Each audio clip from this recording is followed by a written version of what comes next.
Et quand on part dans les dribbles, l'intensité, elle monte. Et dans les oreilles, ça crie encore plus fort. Donc ça pousse.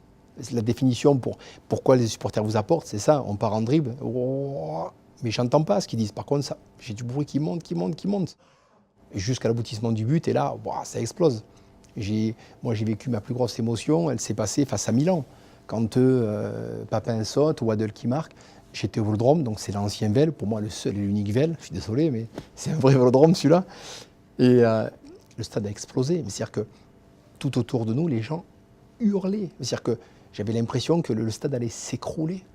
Et pour en avoir parlé avec des gens qui ont vécu des ambiances au Maracana, des trucs très forts, ils m'ont dit on a ressenti ça. Et là, j'ai eu l'impression que le stade allait exploser. Mais vraiment que tout le monde hurlait à la mort. Mais j'ai dit c'est pas possible. Mais qu'est-ce qui s'est passé à ce moment-là?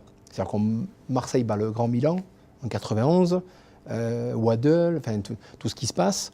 On l'a vécu aussi avec le but de Sosé, quand il a cette grosse frappe en 90, c'est 90 il me semble, contre le PSG, ils sont champions grâce à cette frappe dans les derniers instants.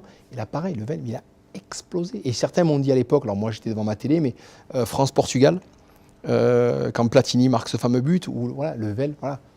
Et quand on est à l'intérieur, on le vit différemment. On entend le bruit, le stade qui vibre, qui bat avec nous.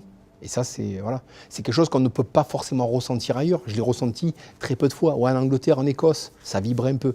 Mais là, quand je dis les ultras, c'est tout le public, tous les supporters sont là, et c'est eux qui nous font monter le plus haut possible, quoi.